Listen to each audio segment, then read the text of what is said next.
Salut à toi, c'est Rémi, bienvenue dans cette nouvelle vidéo, j'espère que tu vas bien et aujourd'hui on va voir comment réduire les frais de notaire.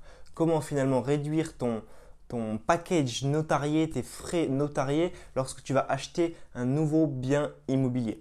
Donc le notaire, tu vas y passer deux fois, une première fois pour signer un compromis de vente et une deuxième fois pour signer l'acte final.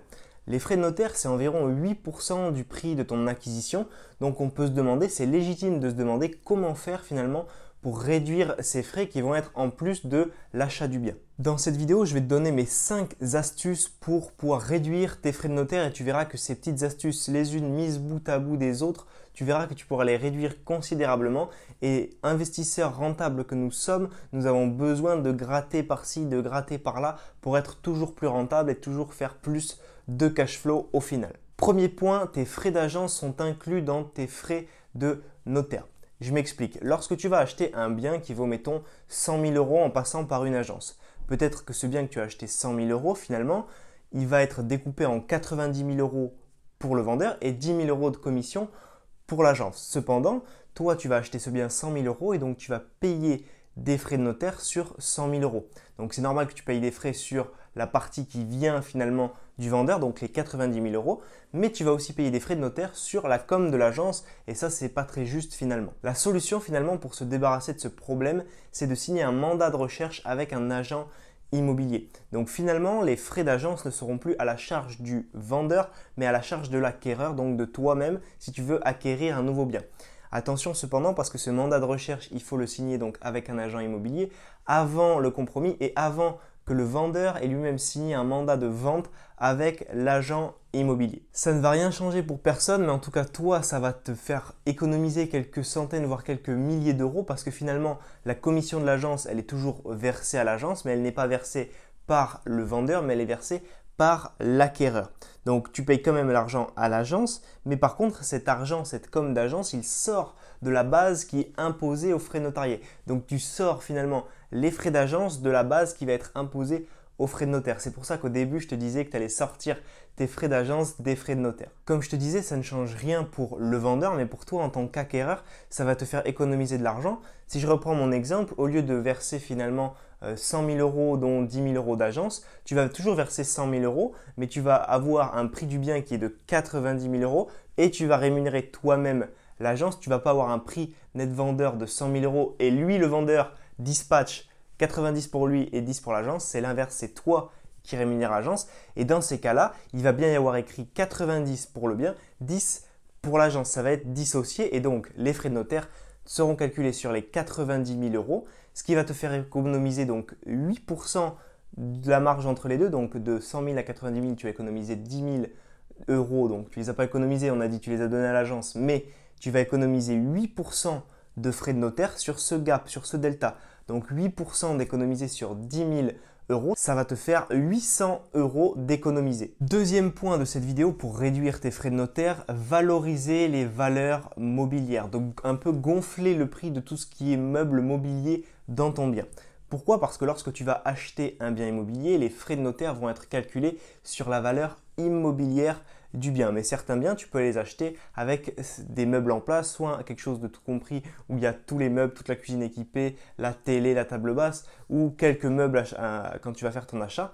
Et ces petits meubles, finalement, ils vont te permettre, tu vas voir pourquoi, de réduire tes frais de notaire. Ce qu'il faut que tu fasses, c'est une liste exhaustive de tous les meubles et le mobilier qu'il y a à l'intérieur de ton bien immobilier. S'il y a une télé, s'il y a une table basse, s'il y a une armoire, s'il y a un canapé, s'il y a un vieux lit, un vieux matelas, s'il y a une cuisine avec four, micro-ondes, machine à laver, s'il y a des armoires, des rideaux, des tables, des chaises, de l'électroménager, une clim, bref, peu importe, fais une liste exhaustive et en face, tu renseignes des prix et tu fais ça avec ton notaire et tu demandes à ton notaire qui t'aidera, je pense, un petit peu à gonfler finalement ces prix de valeur immobilière parce que ces prix de valeur mobilière, pardon, parce que les frais de notaire sont calculés sur la valeur immobilière, les murs, le bien lui-même qui ne bouge pas, tout ce qui peut bouger, tout ce qui est mobilier ne rentre pas en compte dans le calcul des frais notariés. Tout le montant que tu vas pouvoir gratter avec le mobilier qu'il y aura à l'intérieur de ton bien, ça va te faire des euros d'économiser.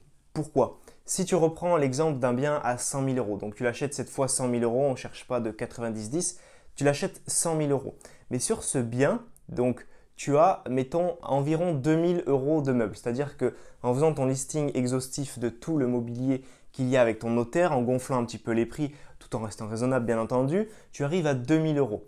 Ça veut dire que les frais de notaire ne sont plus calculés sur 100 000, mais ils sont calculés sur 98 000. Et donc, tu gagnes finalement 8% de frais de notaire sur 2000 euros qui ne rentrent plus en compte dans ton assiette imposable aux frais de notaire.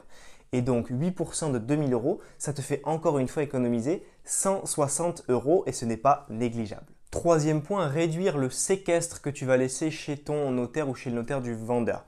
Alors le séquestre, c'est quoi si tu ne le sais pas? C'est une somme d'argent que tu vas laisser immobiliser chez le notaire entre le moment où tu signes ton compromis et l'acte final. Ce n'est pas une avance sur les frais de notaire, c'est une avance sur l'achat du bien immobilier. Le séquestre n'est pas quelque chose d'obligatoire, tu dois en parler en préalable avec ton notaire qui défendra tes intérêts en face du notaire du vendeur et si tu veux mettre 0 euros, c'est possible, mais il faut bien sûr que les deux parties soient d'accord, donc le vendeur et son notaire et ton notaire et toi.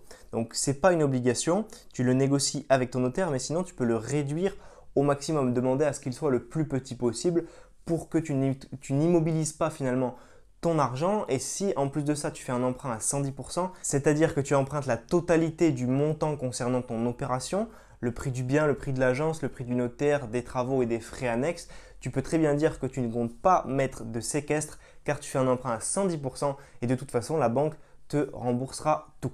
Petite parenthèse, on parlait des deux notaires, notaire vendeur, notaire acquéreur. Je te conseille très fortement, si tu ne l'as pas encore fait, de choisir un notaire, le tien, et de ne pas, par exemple, acheter un bien sans notaire et de finalement prendre le notaire du vendeur, parce que le notaire du vendeur, il doit défendre les intérêts de quelqu'un, et s'il a deux clients qui sont finalement vendeurs et acheteurs, il sera forcément pour l'un d'entre eux, et si les vendeurs sont chez ce notaire depuis longtemps, il défendra les intérêts du vendeur. Donc il faut absolument que tu aies ton notaire à toi personnel pour défendre tes intérêts quoi qu'il arrive. Petite précision également pour le séquestre, parce que là tu vas te dire oui mais bon si c'est de l'argent immobilisé, ben, finalement c'est pas vraiment quelque chose où je peux gagner de l'argent. Déjà c'est mieux de ne pas en mettre, comme ça tu n'immobilises pas de trésorerie, mais attention à récupérer ce séquestre le jour de l'acte final pour pas avoir un virement de la banque moins gros finalement. Parce que des fois ça peut arriver, moi ça m'est arrivé sur mon dernier bien, la banque m'envoie le décompte 2 ou 3 jours avant de ce qu'ils vont verser. Et là, je me dis, mais mince, il manque 1000 euros. Et dans ma tête, je me dis, mais ils sont où ces 1000 euros? Ils ont fait quoi? Ils sont bêtes ou quoi? Et en fait, là, je me rappelle qu'au compromis, j'avais mis seulement 1000 euros en séquestre. Au début, ils voulaient que je mette 5000, enfin 4500. J'ai réduit, j'ai dit à mon notaire, non, moi, je n'immobilise pas 4500, j'ai des meubles à acheter, tout ça, tout ça. Donc, il m'a dit, ok, on tombe sur 1000 pour être d'accord avec les autres. 1000, ça me convenait, ça me gênait pas niveau trésorerie. Mais le décompte de la banque qui t'envoie quelques jours avant ton passage chez le notaire, je te dirais des conneries, je ne sais pas si c'est une semaine ou 2 semaines avant, mais en gros c'est ça. Et là, je vois qu'il manque 1000 euros. Et ces 1000 euros, en fait, la banque pensait que je les avançais finalement chez le notaire, alors qu'ils étaient d'accord pour le 110%, il n'y avait pas de souci. Mais ils s'étaient dit, oh, ben voilà, je lui donne à M. Roche 1000 euros de moins parce qu'il a déjà mis 1000 euros chez le notaire, parce que le notaire avait envoyé la demande à la banque en lui disant, ben, il ne me faut pas 100 000, il me faut 99 000, parce que M. Roche a déjà versé 1000. Mais ce n'est pas une avance sur les frais notaires, c'est une avance sur les frais d'achat du bien. Et en plus de ça, ce qu'il faut te dire, c'est que si tu empruntes à 110%, il faut que la banque verse la totalité au notaire et que tu récupères ce séquestre pour avoir vraiment un 110% d'emprunt et ne pas immobiliser de trésorerie et ne pas perdre 1000 euros comme ça. Enfin, pense à demander à ce que tu ne veux pas de séquestre. Moi, c'est ce que j'ai demandé. On n'est pas tombé d'accord avec le vendeur. Je savais que si je l'emmerdais trop, il allait vendre à quelqu'un d'autre. Donc, je me suis dit, ok, allez, je fais un effort, je mets 1000 euros. 1000 euros, ça ne mange pas de pain. Ça dépend de ta situation financière. En tout cas, pour moi, ça ne me dérangeait pas d'immobiliser 1000 euros 3 mois, mais demande toujours à ce qu'il y ait 0 de séquestre. Le séquestre, c'est quelque chose qui est dans les mœurs, qui est traditionnel, mais qui n'est en rien obligatoire. Et si en plus de ça, tu dis que tu achètes à crédit, que la banque te finance, ça veut dire que si tu achètes à crédit, ça veut dire que tu n'as pas l'argent de disponible. Donc, tu peux utiliser ce levier pour dire à ton notaire et au notaire du vendeur, non mais c'est la banque qui paye, c'est pas moi. Moi, j'ai pas d'argent, je ne peux pas mettre de séquestre.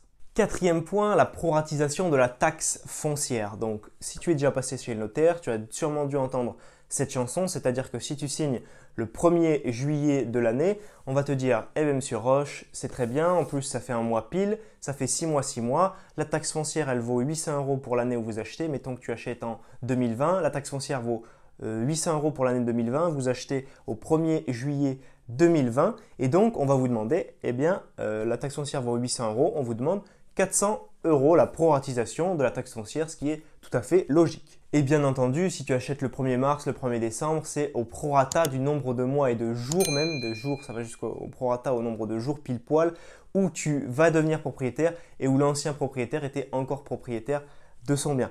Mais tout ça n'est qu'un usage, ce n'est en rien obligatoire. J'ai ma petite feuille juste ici pour te dire ce que dit la loi exactement.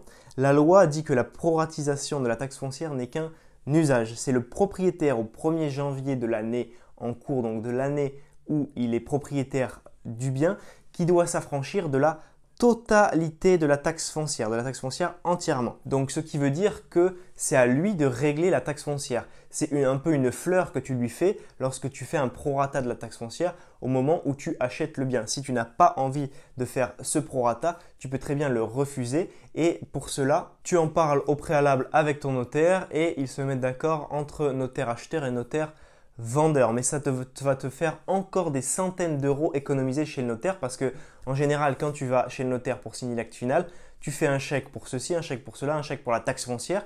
Et là, mettons dans l'exemple que j'ai pris, tu aurais fait un chèque de 400 €. Et si tu avais acheté ce bien en février, tu auras peut-être fait un chèque de quasiment 800 €. Donc, ça fait toujours des sous d'économiser, des sous qui ne sont pas immobilisés et qui vont te permettre d'investir, d'aller plus loin, d'acheter tes meubles, etc. Cinquième et dernier point de cette vidéo, c'est la proratisation des charges de copropriété. C'est exactement le même principe que pour la taxe foncière, c'est-à-dire que lorsque tu vas aller chez ton notaire pour faire et signer ton acte final, tu vas avoir une proratisation traditionnelle des charges de copropriété. Prenons un exemple, mettons que les charges de copropriété soient appelées tous les 6 mois dans la copropriété où tu souhaites acheter ton bien.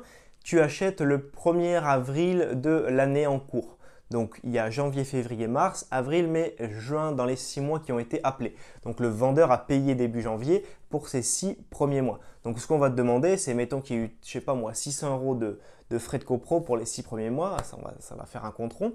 Il va te demander de payer 300 € parce que le propriétaire a payé les 3 premiers mois. Il faut que tu lui rembourses finalement les 3 mois d'après parce que tu deviens propriétaire 1er avril. C'est la même chose, la loi dit que la personne propriétaire du bien au 1er jour du trimestre ou au 1er jour de l'appel de fonds des charges de copropriété doit s'affranchir de la totalité de ces charges de copropriété. Donc encore une fois, ce n'est qu'un usage, tu peux très bien refuser de faire cette proratisation et de taxes foncières et de charges de copropriété, ce qui va te permettre d'économiser dans cet exemple 300 €, mais tu verras que si tu achètes un bien en début d'année, que ce soit pour les charges de copro ou la taxe foncière, tu peux économiser des centaines d'euros, voire aller jusqu'à 1000 voire 2000 € si tu fais de très grosses opérations.